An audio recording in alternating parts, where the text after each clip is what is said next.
Boa noite a todos. Damos sequência, então, à segunda conferência do ciclo Futuros do Presente, o Brasil Imaginado. Na semana passada, tivemos uma palestra sobre o futuro nacional do Brasil e hoje continuamos com o futuro social do Brasil. Nos últimos 50 anos, sob as mais diversas formas de governo, o Brasil passou por mudanças sociais que, por serem pouco dramáticas, não deixam de ser revolucionárias. Dou alguns exemplos. O crescimento demográfico, depois de quadruplicar a população a partir da metade do século XX, aproxima-se agora de um crescimento zero. Se me permite um exemplo pessoal, meus pais tiveram 10 filhos, que entre si tiveram, em média, menos de 2. Uma redução de 80% na fertilidade em uma geração. Isso é uma mudança revolucionária. A família extensa foi substituída pela nuclear. As mulheres eram 15% da força de trabalho em 1950. Hoje são 46%. Uma população de 80% rural, passou a 80% urbana. Esses números são aproximados. O mesmo acontecendo naturalmente com o emprego, antes localizado no setor primário, agora predominantemente nos serviços e na indústria. A esperança de vida subiu constantemente, afetando as contas da Previdência, assistência social, a economia do lazer, além, é claro, das filas dos bancos. Na ABL, a idade média dos acadêmicos subiu 10 anos, desde a sua fundação da casa. E essa redução teria sido ainda maior, não fosse a eleição do Marco Lucchesi, né, que puxou para baixo. Nos últimos anos, acelerou-se a mudança na estratificação social, engordando os setores intermediários. São tão importantes na vida política do país. Finalmente, um país que era 96% católico na metade do século XX, hoje apenas 65%, mais ou menos, do país são católicos.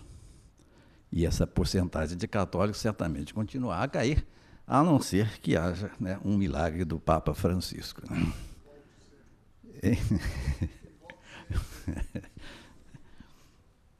Avaliar essas tendências de longo prazo e projetá-las para o futuro, tarefa mais fácil na demografia e na economia do que na política, foi o que pedimos ao professor Marcelo Neri. O professor Marcelo Neri tem mestrado em Economia pela PUC do Rio e doutorado pela Universidade de Princeton, na mesma área. Foi professor da PUC, da Federal Fluminense e, desde o ano 2000, na Fundação Getúlio Vargas, onde fundou o Centro de Políticas Sociais. Desde 2012, é diretor do Instituto de Pesquisa Econômica Aplicada, IPEA, e desde março deste ano é ministro-chefe interino da Secretaria de Assuntos Estratégicos. Em 2012, foi incluído pela revista Época na lista dos 100 brasileiros mais influentes. Tem estudos importantes na análise de políticas públicas, sobretudo de políticas sociais, da pobreza, transferência de renda. Ultimamente, vem estudando o fenômeno que ele mesmo batizou de nova classe média. Particularmente relevantes para o tema de hoje são o seu artigo Novo Mapa das Religiões, de 2011, e, do mesmo ano, o livro A Nova Classe Média, o lado brilhante da base da pirâmide. Chefiando agora a Secretaria de Assuntos Estratégicos, não vejo que melhor possa perscrutar com lentes de longo alcance o futuro social do Brasil. Com a palavra, professor Neri.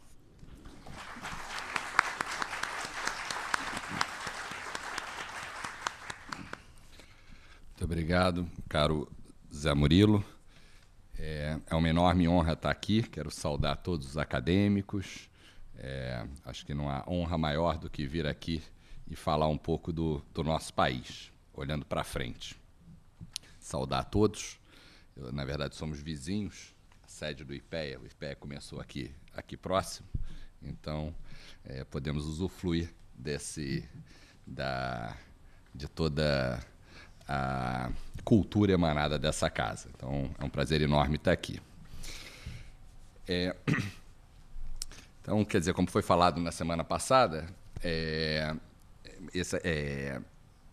a Academia Brasileira de Letras, mais do que a Casa do Poder Suave, é a Casa do Poder Suave no país do Poder Suave, né? Então, até uma representação simbólica e efetiva muito importante. Eu vou desenvolver isso um pouco na minha apresentação.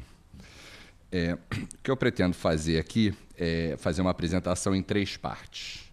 Primeiro, tirando um pouco de proveito da presença do José Murilo, tentar fazer um retrospecto histórico breve das grandes tendências desses mesmos 50 anos. Tentar entender um pouco o que houve nos últimos 50 anos, as grandes mudanças, com ênfase nos últimos 10. A segunda parte, vou traçar um pouco, pegando literalmente o título da série, né, que eu achei muito interessante, Futuro do Presente, o País Imaginado, é tentar traçar algumas imagens brasileiras que são recorrentes, algumas palavras que muitas vezes se usa para o Brasil, o país do futuro, o país jovem, ou o país do soft power, e que eu acho que tem algumas bases de dados que são pouco utilizadas aqui no Brasil, mas que nos ajudam a entender, a ler um pouco da imaginação do brasileiro. Eu me refiro especificamente a pesquisas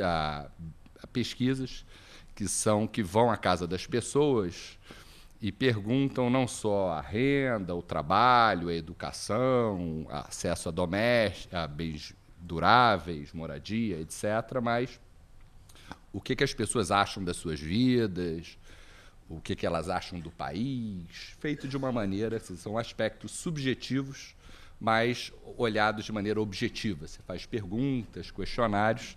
Então, esse vai ser o centro da minha apresentação, que eu acredito que eu, pelo menos, tenho aprendido muito com essas perguntas. Eu sou economista, e nós, economistas, nós temos uma abordagem, é uma ciência social, né?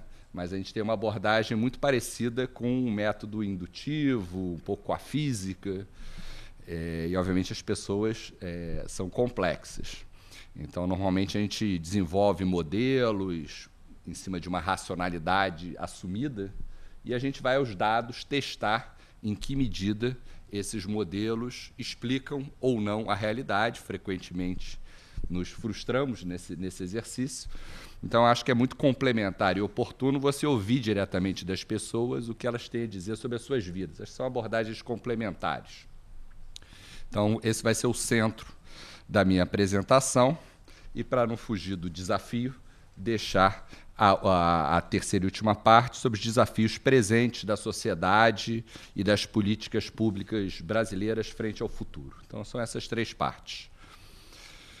Essa aqui é uma casa das letras, eu vou falar muito de números, que é o meu trabalho é debruçar em cima de pesquisas domiciliares, como o censo demográfico, a Pesquisa Nacional de Amostra a Domicílio, entre outras, e tentar fazer uma leitura do que acontece na sociedade brasileira.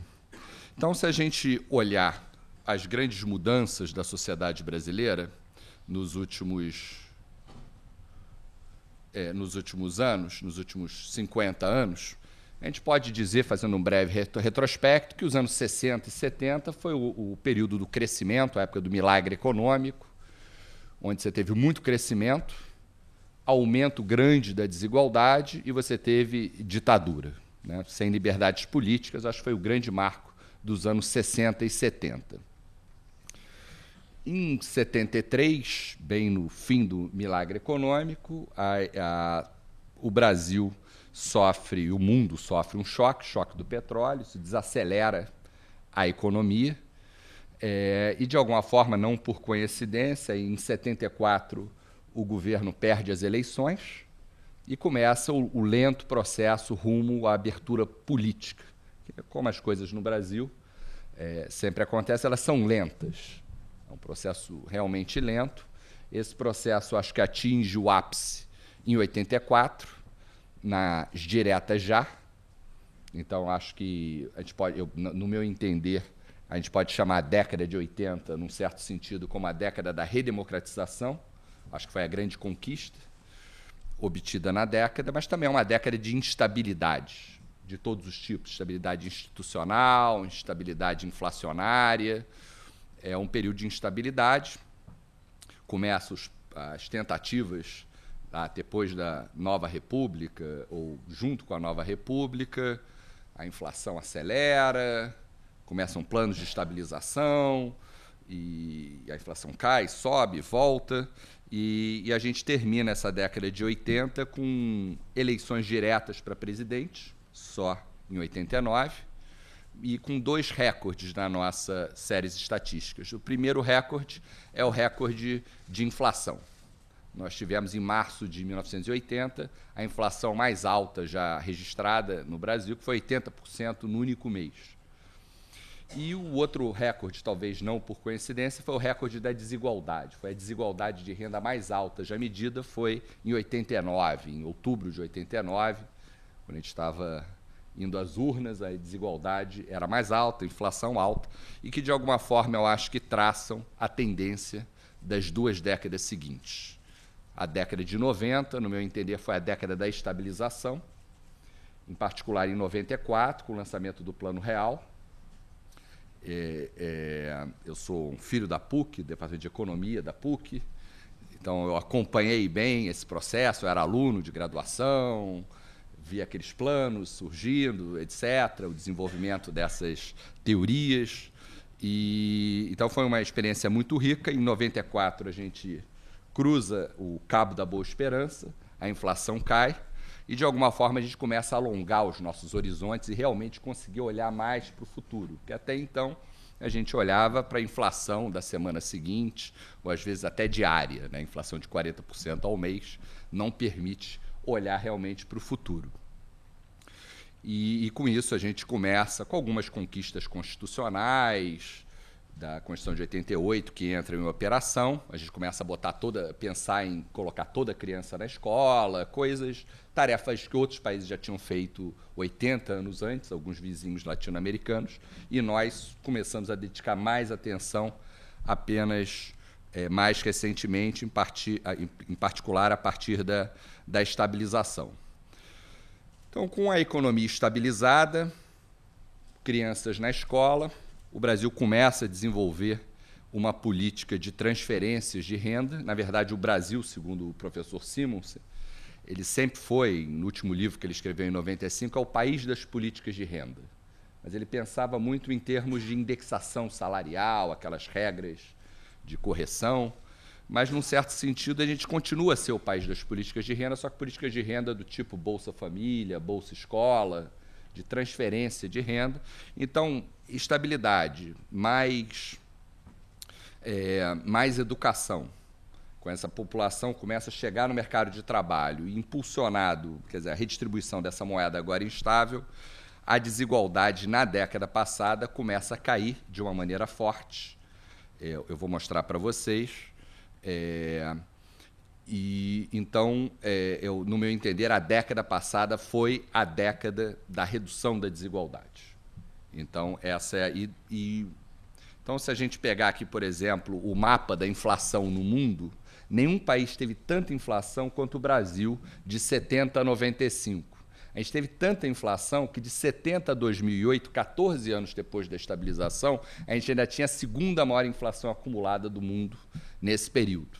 A gente realmente se destacou, inclusive vencemos a nossa eterna rival nesse campo, a Argentina. Nós realmente nos destacamos na inflação alta. Na desigualdade, aqui dá um pouco a série da desigualdade brasileira, o índice de Gini. Ele tem esse primeiro salto na série, é um índice que varia de 0 a 1, quanto mais próximo de 1 hora a desigualdade. Então, o Brasil deu esse grande salto entre a primeira e a segunda barra nos anos 60, na época do milagre. Subiu mais um pouco, depois caiu um pouco nos anos 90, mas a grande queda se dá na década passada, a partir de 2001.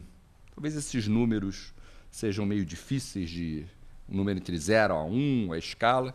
Só para dar uma ideia quantitativa, mais intuitiva, então a gente vê que nesse período de 10 anos, de 2001 a 2011, a renda dos 10% mais pobres cresceu 91% em termos reais por pessoa, enquanto a renda dos 10% mais ricos cresceu 17%. Então, cresceu 550% mais rápido a renda dos mais pobres, dos pobres. Então, acho que essa é a marca da década passada. E essa marca ainda continua, com algumas mudanças, etc., mas porque a década termina em anos terminados em 1, né? A década de 2000 ainda era tecnicamente século passado, ou milênio passado. 2001 é quando você tecnicamente entra na nova década. Se a gente olhar o mapa do Brasil, o mapa da direita é o do nível de renda, o da esquerda da variação de renda. A gente vê que áreas pobres, do tipo do Nordeste, tiveram um crescimento mais rápido do que o Sul, o Sudeste, que são as áreas mais claras no gráfico da esquerda. E o da direita a gente vê que são os mais pobres, o nível de renda está no Nordeste. Isso é distância entre estados, ela cai bastante. Agora, se a gente olhar a distância dentro dos municípios, essa é o mapa de 2000, só para dar uma imagem, durante essa década. Esse é o mapa da desigualdade de renda dentro dos municípios. Esse aqui é 2010. Quer dizer, 80% dos municípios a desigualdade caiu. Eu acho que a marca da década passada, se você tem indicadores sensíveis à desigualdade, que dão mais peso a quem está na base da distribuição. E a desigualdade é uma marca nossa, uma marca brasileira nossa, desde o aumento da desigualdade nos anos 60, teve um grande debate brasileiro sobre desigualdade, feito pelo professor Edmar Baixa, Albert Fischler, Carlos Langoni, sobre as causas, não sobre se houve, mas o que explicava. E, na verdade, na década passada, então o Brasil se tornou um país conhecido pela sua alta desigualdade, que era alta e persistente, e, num certo sentido, na década passada, a gente recuperou o aumento dos anos 60 e posterior. Na verdade, a gente voltou mais ou menos aonde a gente estava em 1960 em termos de desigualdade. Então, um pouco, eu acho que essa é a grande marca da década passada. Se eu fosse procurar uma segunda marca, seria a geração de emprego formal, conquista da carteira de trabalho. A gente gerou, de 2001 a 2011, 16 milhões de postos de trabalho, 15 milhões de empregos formais, novos postos de trabalho. Isso era um anseio da sociedade brasileira. Então, acho que é um pouco os dois elementos mais importantes. Acho que, se a gente for olhar em detalhe essa cronologia que eu tracei, fazer algo um pouco ousado aqui para o final da apresentação. Se a gente olhar um pouco essa metáfora das décadas, a gente vai ver que as grandes mudanças que aconteceram no Brasil que sempre aconteceram em anos terminados em 4. Tá? Foi o golpe de 64, com a perda das eleições em 74 foi o início da abertura, 84 direta já, 94 plano real, 2004, aí puxando a sardinha um pouco para o meu lado, crescimento da nova classe média, que você gera emprego formal, e, em geral, antecedidos por algum movimento social. Em 63 houve uma grande mobilização, aí houve o golpe militar. Em 73 a mobilização foi o choque do petróleo. 84 foi as próprias diretas já. 94 foi a inflação alta, né, um pouco antes. Inflação acelerando. 2003 talvez tenha sido a eleição do Lula para presidente, etc. E agora, na verdade, está escrito no meu livro, eu não disse o que acontecia em 2014, né, o José Murilo, ele fala com toda a propriedade que ninguém viu junho chegando, né? As manifestações de junho chegando, eu me incluo nesse grupo, mas eu tinha essa regularidade empírica já escrita. Eu não projeto depois de 2014, está escrito. Então, era uma não previsão, né?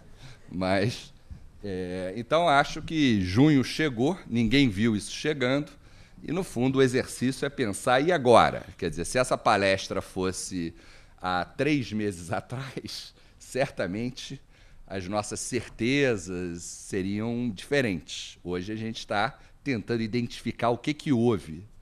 E, na verdade, o mundo todo passa por uma grande mudança, protestos, manifestações, na Primavera Árabe, na Turquia, Occupy Wall Street, vários países, e o Brasil se juntou ao clube, na verdade, com as suas características.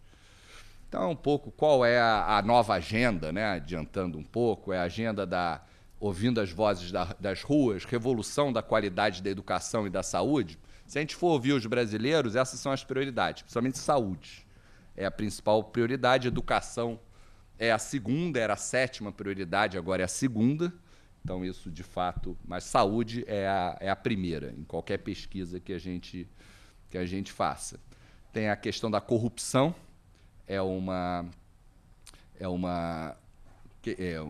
um elemento importante. As ruas estão reclamando, estão em revolta contra a corrupção. Criminalidade é uma outra agenda, melhores cidades, com mobilidade, etc.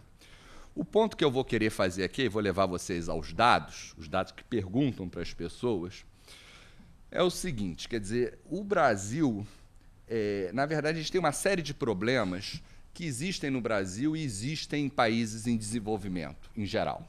Por exemplo, falta de democracia que vigorava, somos cada vez uma sociedade mais democrática, mas isso é um problema de falta de instituições democráticas de países em desenvolvimento.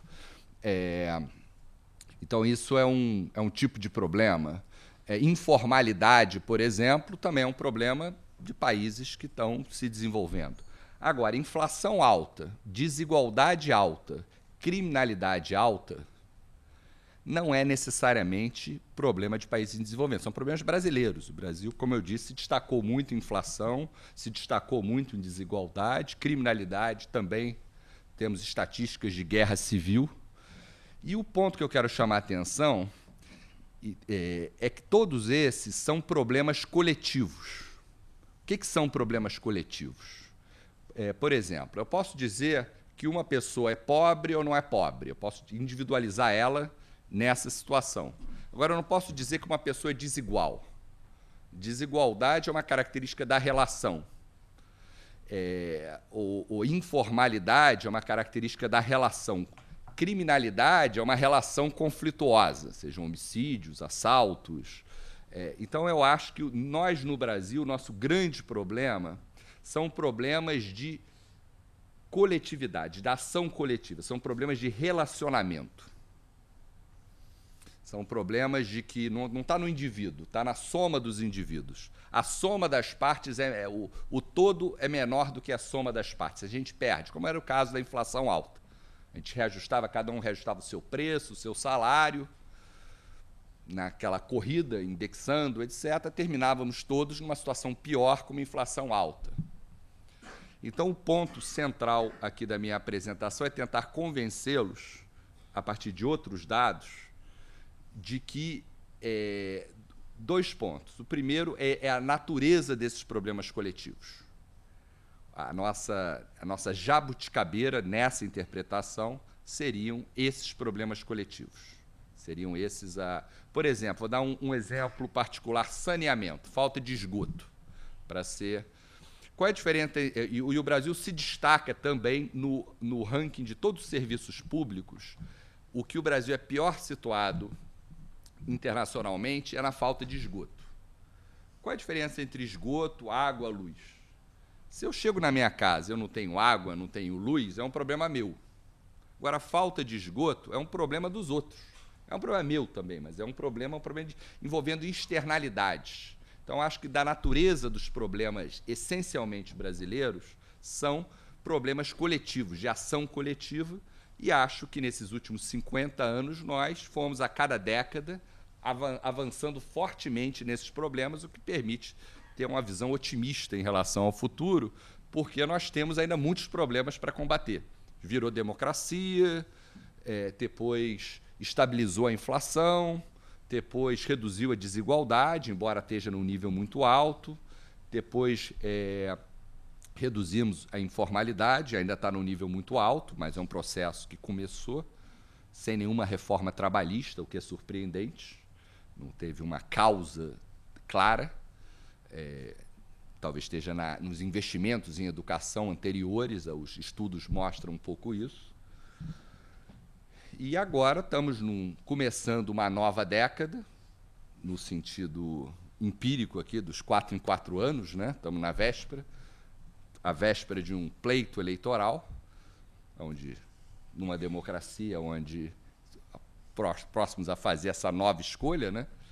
E um pouco que a gente escuta nas ruas é essas vozes de qualidade e equidade de educação, saúde, corrupção, crime, melhores cidades. Cidades também é um elemento que o Brasil se destaca no mundo. Já vi vários pesquisadores da China, da África do Sul virem ao Brasil estudar o fenômeno da brasilianização. O que é brasilianização? Crescimento desordenado de grandes cidades. Eles vêm aqui aprender como não fazer, né?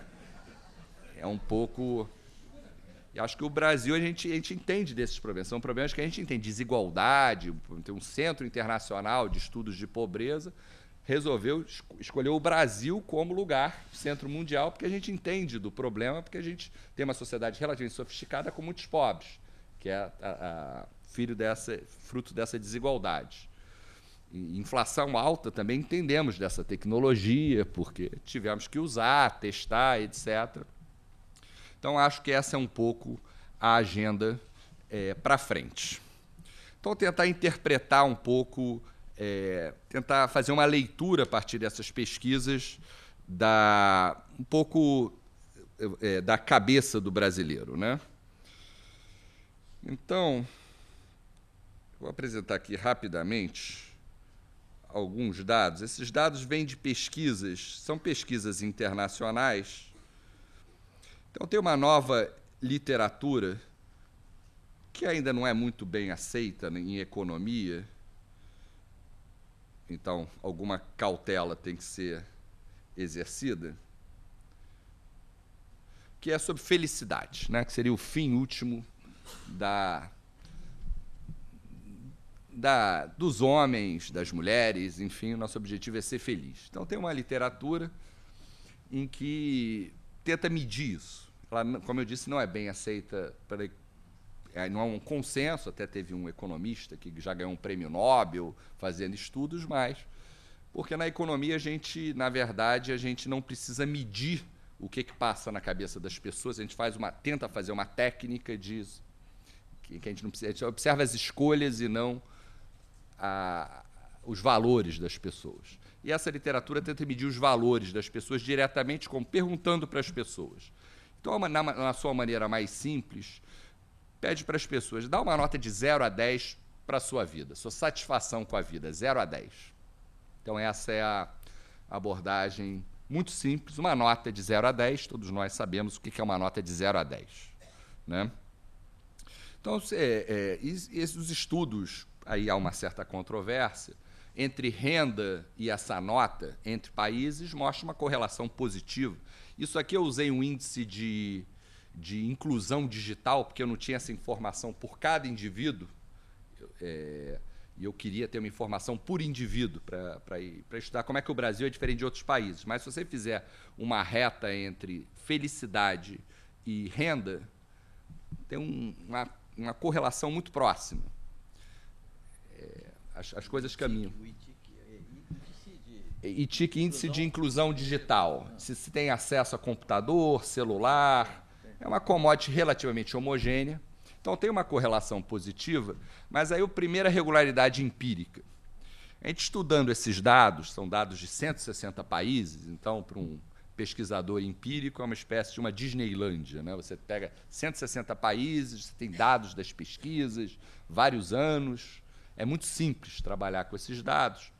E uma primeira regularidade empírica é o seguinte: tem essa correlação positiva. No Brasil existe uma correlação positiva entre renda ou alguma medida indireta de condições de vida, e a nota que as pessoas dão para suas vidas é a vida da pessoa, tá? Mas não existe nenhum país do mundo, nessa amostra de 160 países, que é mais insensível a aumentos da qualidade de vida material do que o brasileiro. Existem outros países que são igualmente, estatisticamente, iguais. E só tem países mais sensíveis. Ou seja, a primeira leitura que esses dados permitem é que o brasileiro é um povo pouco materialista. Nós somos felizes porque somos felizes, em larga medida, não porque a nossa vida... Isso acontece, mas é onde isso é menos forte. Tá? Então, essa é a primeira leitura que esses dados trazem. É um fator cultural, quase. Existe a relação positiva, mas ela é mais tênue no Brasil do que em outros países. Tá? Então, esse é o primeiro ponto. Se a gente olhar, vou ler, os números estão pequenos, se a gente olhar a série desde 2006, que é o primeiro número a primeira vez que a pesquisa foi, a nota de 0 a 10 do brasileiro era 6,64, de 0 a 10, a média 6,6. Ela flutua um pouco ao longo do tempo, ela é 6,9 em 2012. Essa pesquisa foi feita, na verdade, em dezembro de 2012 e janeiro de 2013. Ela entrou um pouco, foi o final do ano. E, na verdade, o Brasil, nesse período, era o 18º desses 160 países em termos de felicidade, dessa nota de felicidade. Nós sabemos, somos brasileiros, sabemos que somos mais felizes do que temos dinheiro no bolso, etc. Somos 18º, infelizmente, estamos muito atrás disso em termos de IDH, em termos de renda, mas Então, essa é uma... E se a gente olhar os países europeus, a gente estava falando de Portugal, etc., Portugal teve uma queda nesse período de 10 pontos de porcentagem, nesse período de crise. A Itália teve uma queda de 9%, a Grécia teve uma queda de 14%, e o Brasil, aqui está errado, na verdade, teve um aumento de 5%, que já era uma nota que já era alta. O nosso nível de felicidade reportada é maior do que todos esses países europeus em crise, com exceção da Irlanda. A Espanha também tem uma nota menor do que o Brasil. Se a gente buscar outros países, eu acho que eu tenho aqui, comparar em relação aos BRICS, por exemplo, em relação aos países dos BRICS, a nossa nota, 6,93, era pelo menos um ponto acima de qualquer outro BRIC. São países que estão crescendo. Na verdade, o que os estudos empíricos mostram é que o nível de renda, como eu mostrei, é relacionado com a felicidade. A taxa de crescimento, não. Talvez porque crescer é um negócio meio duro, né? Você tem que trabalhar, você tem que estudar, você tem que postergar a felicidade para o futuro, né? É custoso, tal como na fábula da cigarra e da formiga, né? Se a gente olhar para outros países latinos, os chamados G4 latino-americanos, os países mais prósperos da América Latina, em termos de crescimento, a gente encontra algo mais parecido, e somos até superados pelo México, que é o 7º do mundo, etc. Tem um fator cultural latino-americano.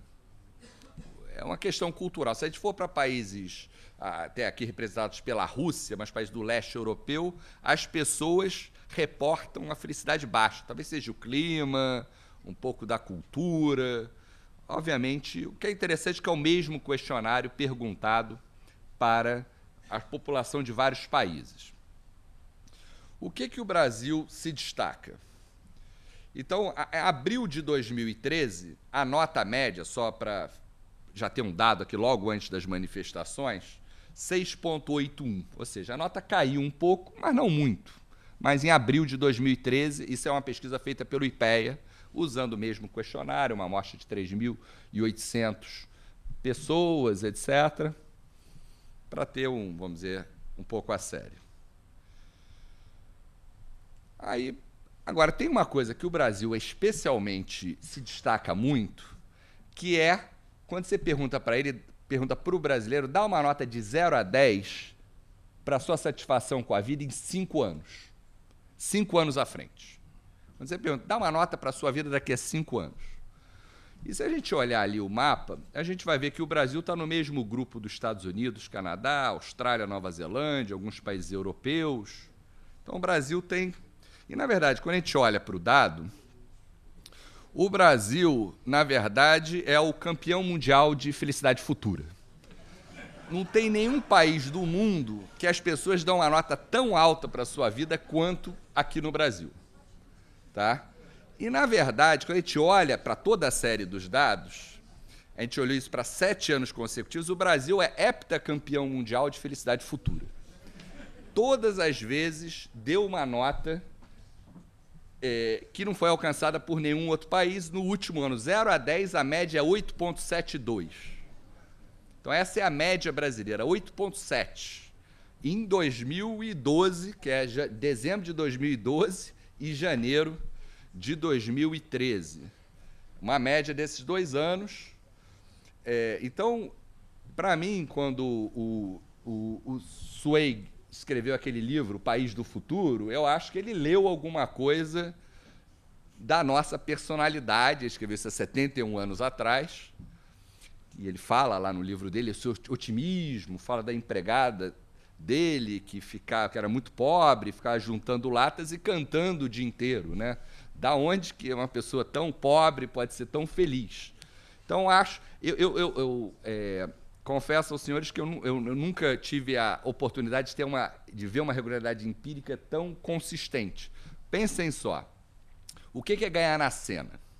Ganhar na Sena, eu tenho que acertar 6 algarismos em 60. 60 números, eu tenho que acertar 6 números em 60, a sequência. Aqui são 7 em 160 países. Ou seja, isso é mais ou menos a probabilidade disso acontecer, 1 sobre 10 a 13, é uma coisa assim de trilhão. Ou seja, não é coincidência, é uma questão... o brasileiro ele é otimista. Ou alguma outra coisa. Eu acho que o otimismo é um dado cultural. Eu não acho que sejamos... Então, ano após ano, tem sido um prazer, porque a gente começou a olhar isso lá em 2007, 2000... Todo ano a gente vai lá para o dado, olhar o dado e dar a mesma coisa. Então, acho que esse é o primeiro dado que eu queria trazer para vocês e que eu acho que ajuda a explicar um pouco desse apelido que nós temos de país do futuro. Esse otimismo que é brasileiro, né? Esse brasileiro profissão esperança. Se a gente olhar para esses dados de felicidade, é uma nota simples, dá uma nota para a sua vida daqui a 5 anos. O que a gente vai ver? Esses são gráficos, isso aqui é ao longo do ciclo da vida. É por idade, no eixo horizontal, e essa nota, a de baixo, é a felicidade 5 anos antes, a que está mais ou menos, que está subindo 5 anos antes, que está mais ou menos estável é a felicidade presente, e a que cai é a felicidade futura. Então, o que é ser jovem? Ser jovem é achar que o futuro vai ser muito melhor do que o presente.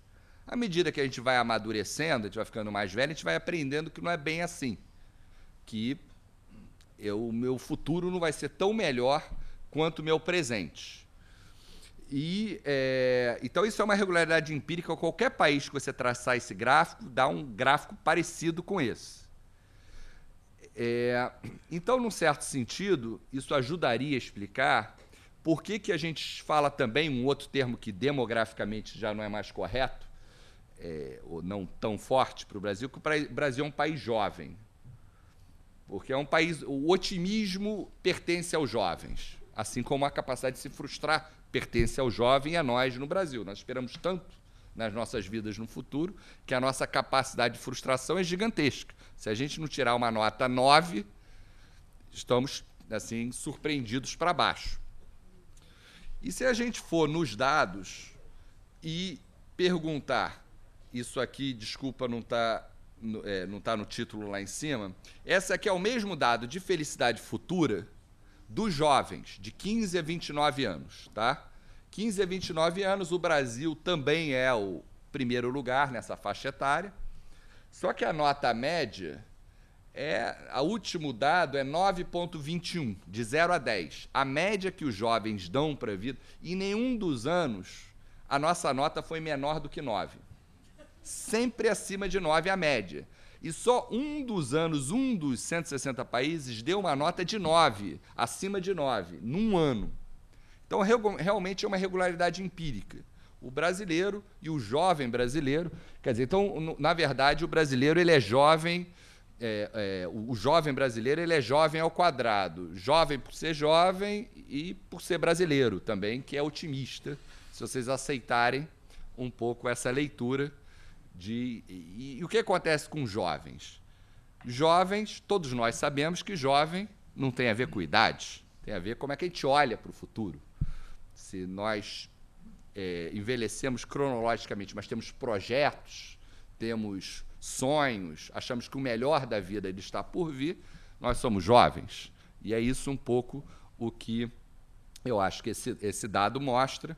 Então, esse é o segundo, quer dizer, são dois termos usados com frequência no Brasil, país do futuro e país jovem. Não é exatamente o país do futuro, é o povo do futuro, é o povo que acredita no futuro. Né? Qual o problema do Brasil, no meu entender?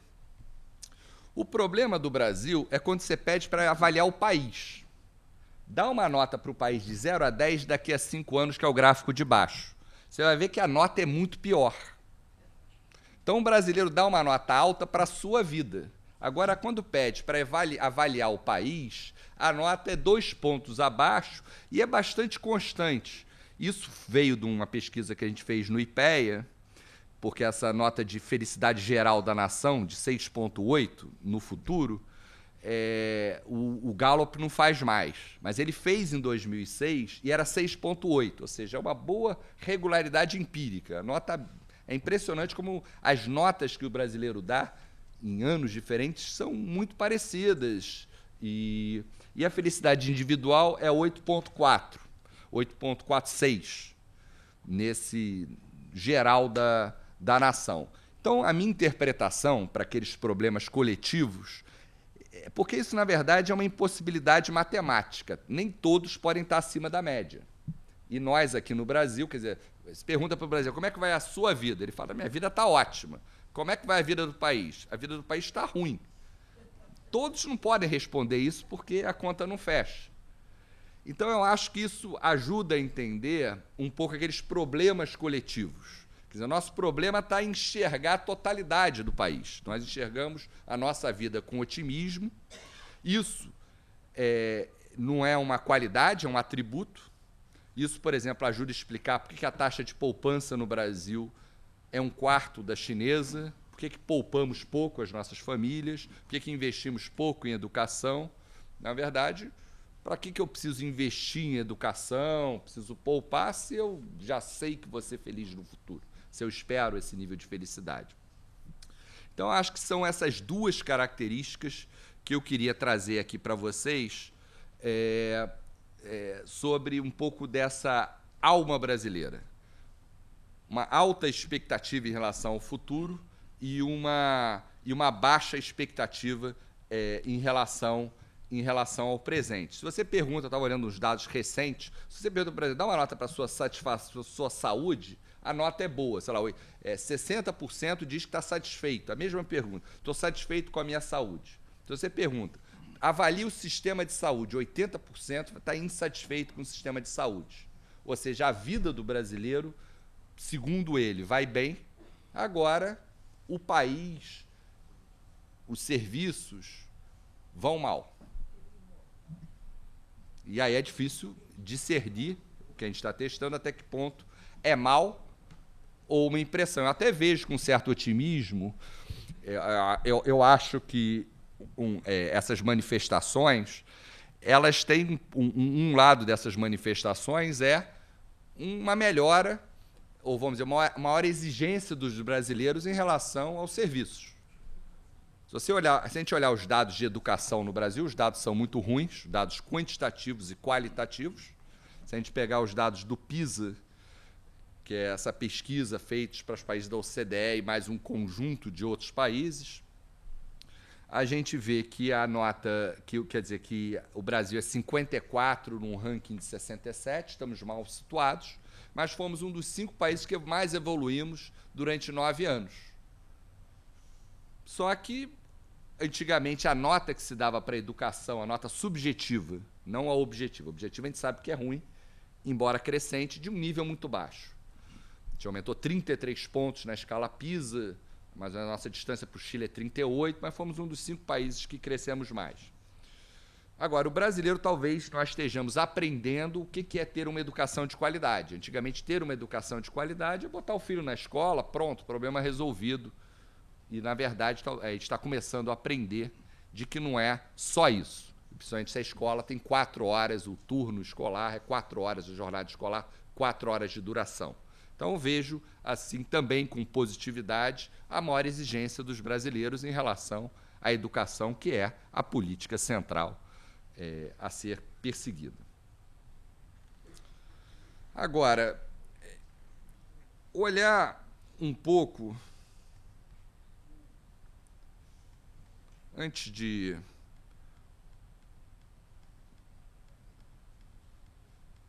olhar para o...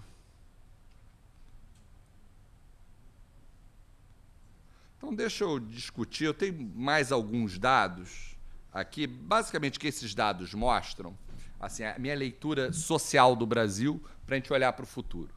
Eu acho que nos últimos... se a gente pegar desde o fim da recessão de 2003 para cá, macroeconomicamente, o Brasil não teve um desempenho muito bom. Teve uma taxa de crescimento total de 4% ao ano até 2010, incluindo 2010, que foi um ano bom. Se pegar 2011 e 2012, essa taxa cai, porque 2011 e 2012 essa taxa foi pequena. Agora, se a gente aceitar as recomendações lá do Stiglitz e do Sen e olhar para a qualidade do crescimento, você vai ver que o Brasil, a renda das pessoas, que as pessoas reportam, o consumo que elas reportam em pesquisas, cresceu mais do que do que o PIB. Aí tem a pergunta que a Nélida me fez, mas isso é sustentável?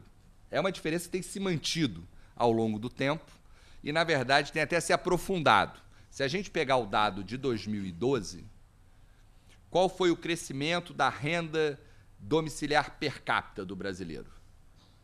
Do trabalho. Foi 5,1. Qual foi o PIB per capita em 2012? Cresceu 0,1. O PIB total cresceu 0,9. Então, tem uma diferença na média grande. Se você adicionar programas sociais, aposentadoria, essa diferença cresce. Então, 5 pontos é uma diferença conservadora. Isso está desacelerando, é verdade. Esse 5,1 já não é mais 5,1. Vou mostrar aqui um gráfico que mostra a evolução recente. Na verdade, de fevereiro a janeiro era 5,2, ele vem caindo e até maio, 12 meses até maio, é 3,49. A média e a mediana, que pega o João da Silva, já está no meio da distribuição, está crescendo mais. Mas são taxas de crescimento muito maiores que a do PIB. Então, o brasileiro sente no bolso dele mais dinheiro entrando e macroeconomistas olham para as contas nacionais e percebem uma taxa de crescimento já há vários anos diferente. Tem uma diferença importante que é a desigualdade, que a mediana, crescendo acima da média, capta. Então, por exemplo, se a gente pegar nos últimos 12 meses terminados em maio, qual foi a renda média? É uma renda individual, um pouco diferente e a média do ano. Cresceu 3,12 a média. Agora, quanto é que cresceu a renda de um analfabeto no Brasil? Cresceu 6,33 nesses 12 meses. Quanto é que cresceu a renda de pretos ou pardos, como o IBGE classifica? 5,2. A renda nas periferias, 5,4. Isso agora nos 12 meses terminados em maio de 2013. Isso é real por pessoa, ou seja, descontando a inflação e descontando o crescimento populacional. Então, tem uma diferença grande na média, na desigualdade. Como a gente viu, os indicadores subjetivos também mostram um crescimento razoável, um crescimento ou um nível razoável na percepção das pessoas. O que a gente pode, antes de olhar mais para frente como problema? Se a gente olhar para o mercado de trabalho, a gente nota, perguntando sobre a sustentabilidade, o crescimento não é muito diferente do período 2003 a 2013, esses 3,2, eu vou interpretar isso, mas todo o crescimento agora vem aumento de salário, e não mais ocupação, não é um crescimento mais tão equilibrado entre várias fontes, é um sinal de pleno emprego. Que nós, no Brasil, talvez estejamos batendo com a cabeça no teto, no sentido de que o mercado de trabalho... Então, é o mesmo crescimento, mas é salário e não ocupação. O crescimento de ocupação de ocupação ele tem sido pequeno, muito menor, quer dizer, era 1,5 e agora é 0,17 no último ano. Então, é um pouco... Tem uma desaceleração e... Inclui salário mínimo. Né? Inclui efeito de salário mínimo. Exatamente. Então, esse é mais ou menos aonde nós estamos. A gente pode, talvez, entrar um pouco, interpretar um pouco as manifestações, etc. Mas, para mim, as manifestações no Brasil, elas têm uma natureza muito diferente, por exemplo, do Ocupe Wall Street. Por quê? Ocupe Wall Street foi uma manifestação contra a desigualdade, feita, em larga medida, por pessoas desempregadas. Aqui no Brasil, a desigualdade caiu durante 10 anos, na verdade 12 anos consecutivos, que é uma coisa inédita na nossa série estatística. O Brasil se encontra próximo do pleno emprego, no entanto, as pessoas estão protestando, ou seja, é uma natureza diferente, talvez por causa de corrupção, talvez por causa que as pessoas querem mais, e aí, enfim, múltiplas causas. A gente pode entrar um pouco nisso. Se vocês quiserem. Então, só para entrar aqui, para me ater ao período, deixa eu discutir um pouco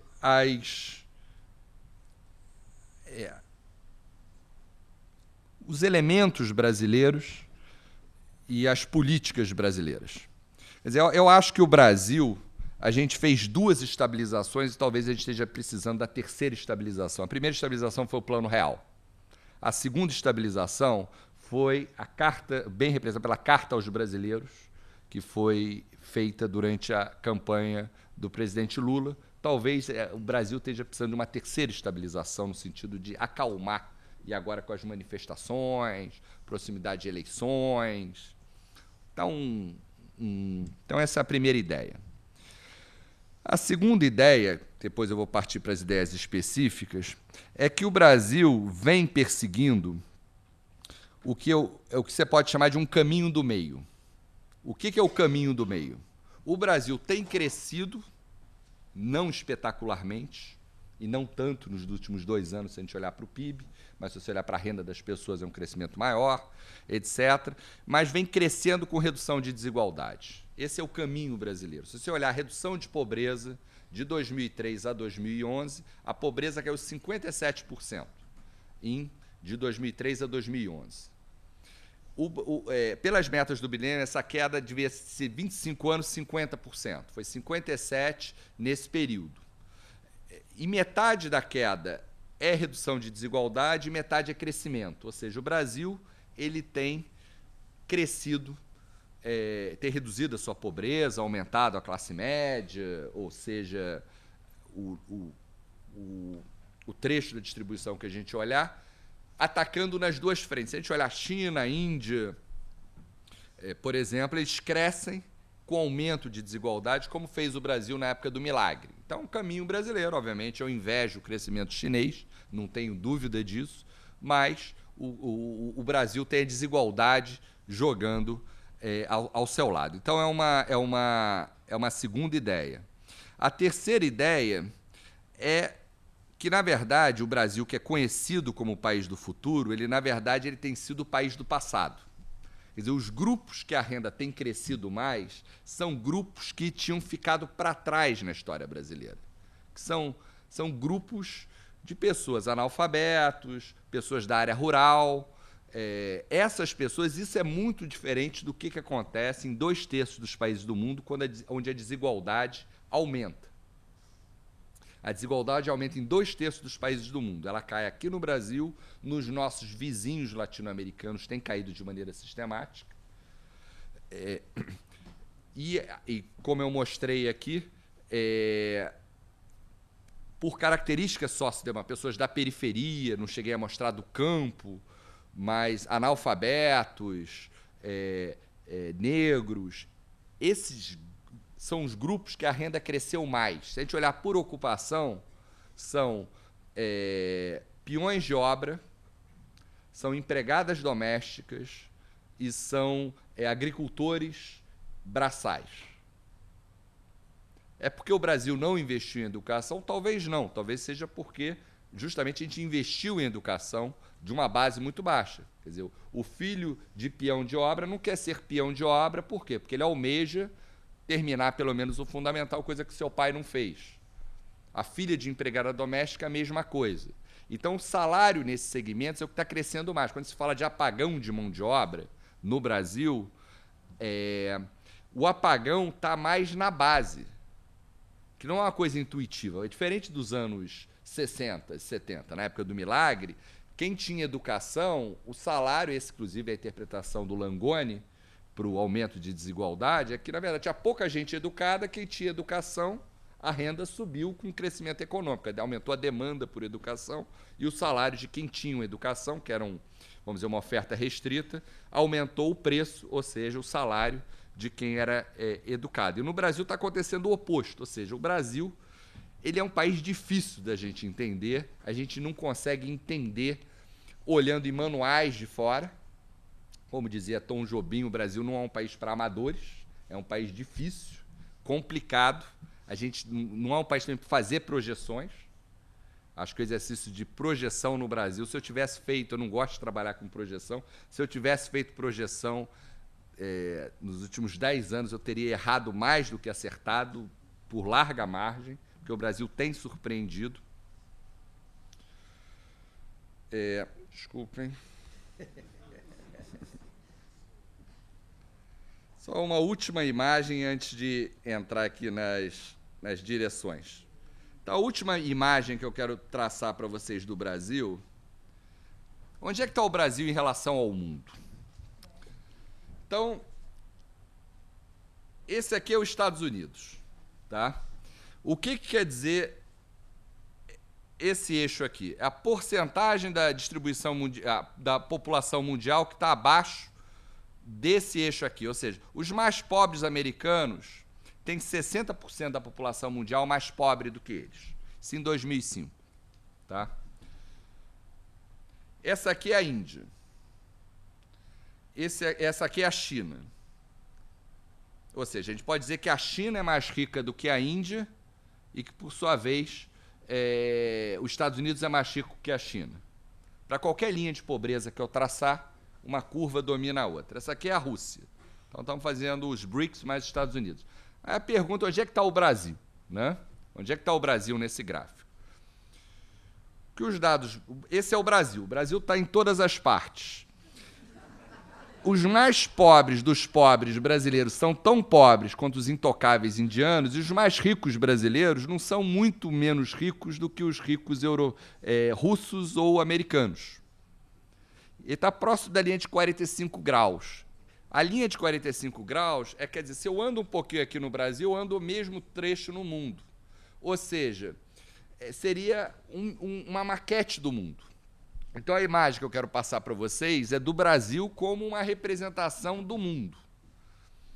Esse gráfico aqui, prometo que vai ser o último, ele mostra a desigualdade mundial de renda, essa linha azul, entre países, ponderado da renda média dos países, ponderado pela população, essa linha azul, E a linha verde é aquele gráfico que eu tinha mostrado antes, os dados que eu tinha mostrado antes, da desigualdade do Brasil. Então, o que eu quero chamar a atenção é que, num certo período, aqui acho que é 2005, a desigualdade brasileira era muito próxima da desigualdade mundial. E o movimento de queda da desigualdade brasileira é muito próximo do movimento de queda da desigualdade. Ou seja, não só a fotografia brasileira é parecida com a desigualdade mundial, a distância entre brasileiros é parecida com a distância entre países do mundo, como o filme brasileiro da última década foi parecido com um filme mundial. Aí vocês podem pensar, mas Occupy Wall Street não é um processo contra a desigualdade? Mas dentro dos Estados Unidos, porque a desigualdade mundial entre países está caindo por quê? Por efeito China e Índia, que abrigam metade dos pobres do mundo e estão crescendo muito. Então é um pouco essa imagem que eu queria deixar com vocês, do Brasil ser uma imagem da renda do mundo. A renda média brasileira, ajustada pelo custo de vida, chamado PPP, paridade, é 91% da média mundial. E a desigualdade é muito próxima da média mundial. Ou seja, o Brasil ele é um pouco um microcosmos. Você olhar para o Brasil, você tem gente muito pobre, é uma representação do mundo. E como dizem que o Minas Gerais é um retrato do Brasil, logo, Minas Gerais seria um retrato do mundo, né? Por transitividade, né? Né? É uma... Você é mineiro, né? Ele concorda aqui comigo. Então, partindo aqui para a última... para olhar um pouco para as políticas para frente. Quer dizer, quais são os grandes desafios do Brasil? Acho que os desafios, como eu disse, são problemas coletivos. Eu acho que aquela agenda de melhorar a qualidade de educação, melhorar a qualidade da saúde, dos serviços de saúde, cidades mais habitáveis, com maior mobilidade urbana, menor taxa de criminalidade, menor corrupção, melhor tratamento ao clima, meio ambiente, são, vamos dizer, um primeiro conjunto a políticas em favelas. Nós temos o exemplo de políticas de criminalidade, as UPPs aqui no Rio de Janeiro. Tem uma UPP perto da minha casa. Aprendi a admirar os efeitos das UPPs a partir dessa experiência particular. Moro ali próximo do Morro dos Cabritos. Então, tem várias políticas. Agora, as grandes linhas, pensando de uma maneira mais geral. A primeira e mais importante, para mim, é a política de primeira infância. Existe uma nova tecnologia de políticas de primeira infância que pegam a idade de 0 a 6 anos e, de preferência, pegando ainda antes, durante a gravidez da mulher. São as políticas com maior taxa de retorno social, que custa, para cada dinheiro, cada real que você investe, tem o maior benefício para a sociedade, porque você está investindo em crianças que são pobres, são mais pobres do que a média da população. Os jovens não são mais... Os jovens são exatamente na média da população. As crianças não, são mais pobres.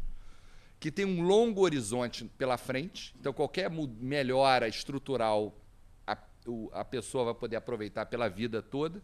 E, em terceiro lugar, tem uma janela de oportunidade para mexer estruturalmente. As crianças são mais maleáveis. Você consegue, uma criança pobre, que você faz uma boa intervenção, você consegue transformar ela de uma maneira, assim como se você tiver uma má experiência, ela fica com aquela experiência guardada dentro de si.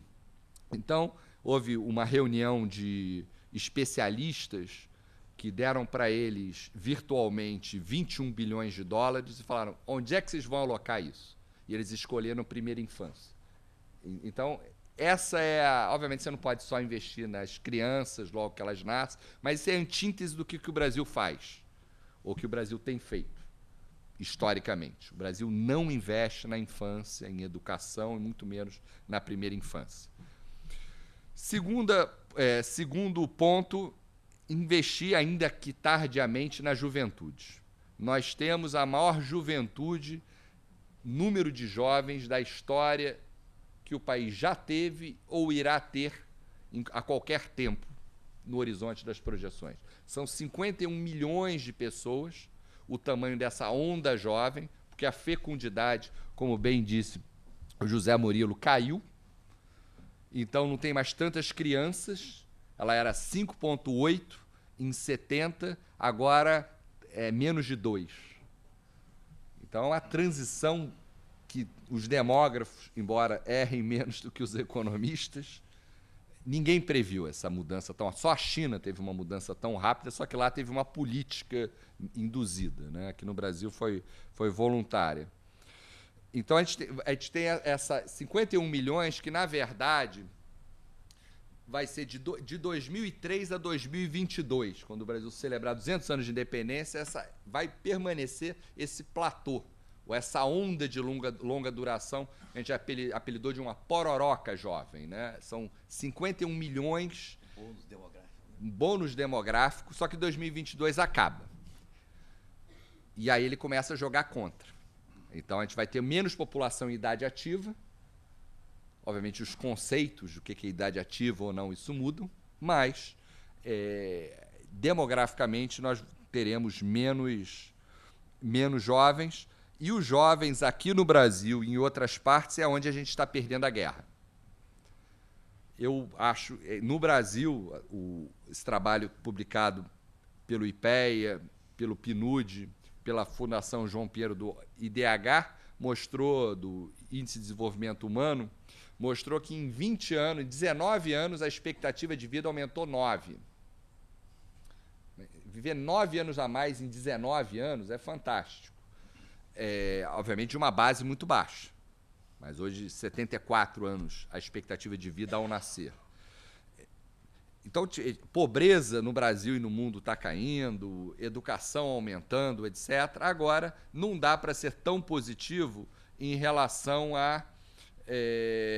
aos jovens.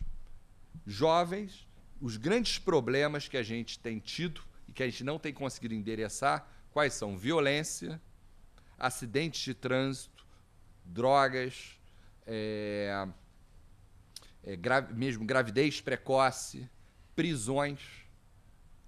Esse é um problema, são os problemas que eles têm aumentado e não diminuído, e a face desses problemas, em geral, é um jovem homem solteiro, um rapaz, mais rapazes do que moças. E a gente tem feito muito pouco na juventude. A juventude e a infância são o futuro do país. Então, se a gente não investir bem, e o jovem já está meio tardio esse investimento, são um retrato do que vai ser o país no futuro. Por outro lado, como o José Murilo me chamou a atenção, os jovens são o bônus demográfico, é uma bênção, é um ganho que a gente vai ter, agora, se bem utilizado. Então, juventude é absolutamente fundamental, só que na política de juventude a gente tem que ouvir o jovem. O jovem ele não está querendo uma coisa de cima para baixo. Então, a gente tem feito algumas pesquisas, ouvindo jovens, pesquisas representativas, etc. O jovem quer mais educação, ele quer transporte de qualidade mais do que os não jovens, ele quer uma sociedade mais livre, menos preconceituosa. Então, isso é o que os dados mostram e é importante ouvi-los e comunicar para eles também, dizer para eles, o que nem sempre é fácil. São 5 pontos. O terceiro ponto que eu queria chamar a atenção, sendo um pouco redundante, é educação de qualidade. Ainda focando, se a gente está olhando para o futuro, a gente tem que ser preventivo. Não adianta a gente resolver os problemas, tentar endereçar os problemas, uma vez que os problemas já estão colocados. A gente tem que, na verdade, fazer as duas coisas, mas a minha ênfase para o futuro. O que eu chamo a atenção, nós temos, hoje em dia, avaliação de aprendizado em todas as escolas públicas de 2 em 2 anos, ou seja, sabemos quão ruim é a nossa educação. Nós, como eu disse também, nós temos consciência do nível de educação, a população já sabe que a educação é ruim, não sabia disso há algum tempo atrás. Damos importância à educação, a segunda prioridade é a primeira dos jovens. E, finalmente, temos metas de educação da sociedade civil, todos pela educação, tem o IDEB. Então, tem uma agenda colocada, se a gente vai ser capaz de, até 2022, quando celebrarmos 200 anos de independência, entregar essas mudanças, só o tempo vai dizer. Mas, pelo menos, eu acho que a gente tem instrumentos. Tem um conjunto de políticas, eu não vou ter tempo aqui de desenvolver, mas que eu gosto de chamar Bolsa Família 2.0 ou políticas voltadas para os pobres. Não necessariamente políticas de transferência de renda, mas utilizar essa estrutura que foi montada para atender mais e melhor as pessoas que têm menos renda no Brasil, as pessoas mais pobres. Eu tenho... Acho que a gente tem muitas pessoas que são críticas do Bolsa Família, algumas com boas razões. Por exemplo, Bolsa Família impacta resultado eleitoral? Tem evidências que sim.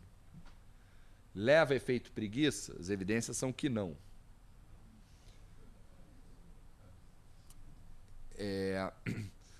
Então tem, enfim, uma dicotomia.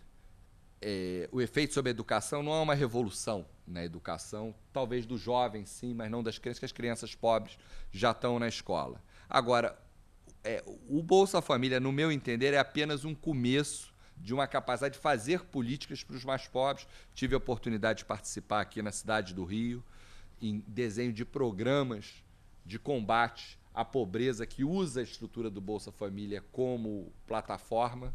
Então dá para fazer muito, dá prêmio por performance escolar, porque o município do Rio avalia a cada 2 meses 650 mil alunos, dá para fazer políticas mais estruturais. Então acho que a nova geração usa uma espécie de um novo federalismo social, onde estados, municípios e o governo federal atuam sobre a mesma plataforma.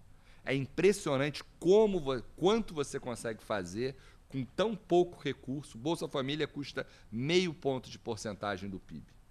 Ou seja, é muito pouco para atingir quase 1/4 da população brasileira. Como é que ele faz essa mágica? Ele pega o mais pobre. Ele tem esse foco no mais pobre. O pobre custa pouco. Se você pouco dinheiro, você consegue mudar a vida se a pessoa for pobre, realmente. Se ela não for pobre, aí é mais caro, é mais difícil, não vai ter efeito. E, finalmente, eu acho que a gente falta, para terminar, ter uma política para os grupos intermediários, uma política de uma natureza diferente, políticas públicas, um conjunto integrado de políticas públicas para aqueles que já não são mais pobres, nem extremamente pobres, nem pobres, mas que precisam de melhor acesso aos serviços do Estado, ao mercado. Eu acho que nos últimos anos a gente deu os pobres aos mercados. Isso foi importante durante a crise, manter as rodas da economia girando, etc. Acabei de terminar um trabalho com autoria com 2 pessoas do IPEA, que mostra o multiplicador do Bolsa Família maior do que outras transferências, faz as economias girarem, etc. Mas isso é muito pouco. E isso não é a restrição agora do Brasil, não é uma restrição de demanda, é uma restrição de oferta. Falta dar mais mercado e Estado, mas mercado, queria frisar isso, às pessoas. Mercado o quê? Mercado de trabalho. Educação de qualidade, que é o grande passaporte para o mercado de qualidade, educação técnica, mas que as pessoas façam escolhas.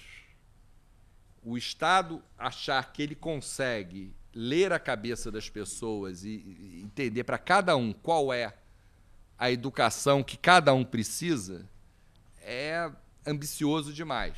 Você precisa deixar as pessoas escolherem. Nós lançamos uma pesquisa semana passada, que trabalha um pouco nessa linha. O Brasil tem um sistema de subsídios que todos os países desenvolvidos têm à população de baixa renda, entre 1 e 2 salários mínimos, como racionalizar. Então tem toda uma agenda de aumento de produtividade, de mais acesso a mercado.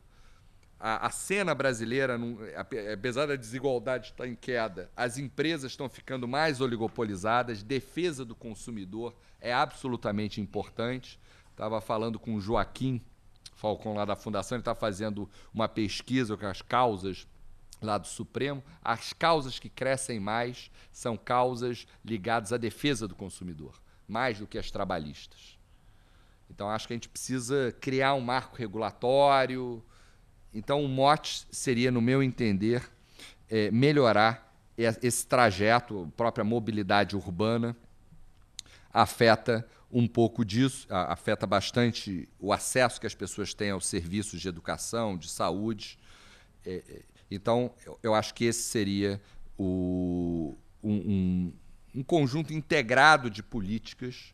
A SAI ela tem essa incumbência de desenhar e de provocar um pouco esse debate, e acho que é um pouco dá um certo, vamos dizer, choque de capitalismo no Brasil, num certo sentido, dá mais acesso a mercado. O brasileiro ele caminha esse caminho do meio. O brasileiro quer um Estado forte, mas quer mercados consistentes. Eu acho que a gente não faz uma opção. A opção da população, como eu entendo, é que é os dois. Obviamente, você não consegue ter...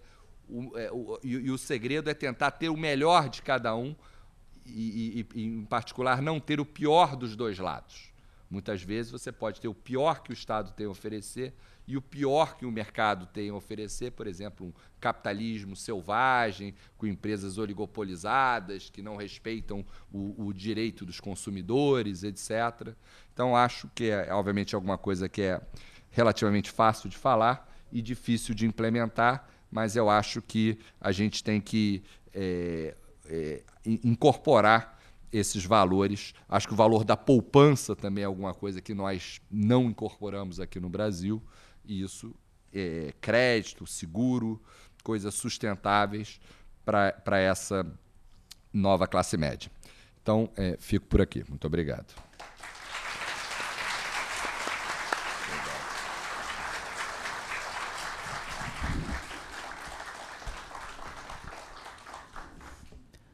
Agradeço muito ao professor Marcelo Neri. Talvez por causa das ruas, né, do mês passado, ele tenha sido um pouco conservador em relação às projeções para o futuro. Não projeto. Um pouco prudente, talvez. Mas nos deu uma excelente visão das tendências dos últimos anos e, sobretudo, nos deu também uma excelente lista da agenda política do país. Eu queria fazer uma observação apenas a respeito do problema da felicidade. Eu diria que talvez seja esse um problema nosso, no excesso de felicidade, porque parece que em Recife há uma escola de samba cujo nome é Nós Sofre, mas Nós Goza. Quer dizer, eu acho que talvez um pouco mais de mau humor, né, que apareceu nas ruas, etc., claro, fosse um incentivo. Ajuda, né? Ajuda, né? Eu me lembro de conversando com os uruguaios sobre estereótipos nacionais. Eu falei, bom, dos argentinos não precisa falar qual que eles têm dos argentinos, mas e os brasileiros? O que vocês acham desse estereótipo? A gente acha que brasileiro é meio bobo alegre, né? Mas, enfim, isso apenas naturalmente uma brincadeira. Eu agradeço muito ao professor Marcelo Neri por essa excelente exposição. Agradeço a acadêmicos, senhoras acadêmicos e acadêmicos pela presença e a todos os nossos amigos que nos prestigiam aqui toda terça-feira. Próxima conferência deste ciclo será na terça-feira, mesmo horário. O conferencista será o professor Jacques Markovitch, da USP, e o título será O Futuro Internacional do Brasil. No dia 15 de agosto, às 17h30, haverá aqui um seminário Brasil-Brasis, com o título Cidadania e Pessoas com Deficiência. A coordenação será do acadêmico Domingos Proença Filho, palestrantes será Lia Crespo e Tereza Costa do Amaral. Muito obrigado a todos e boa noite.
Música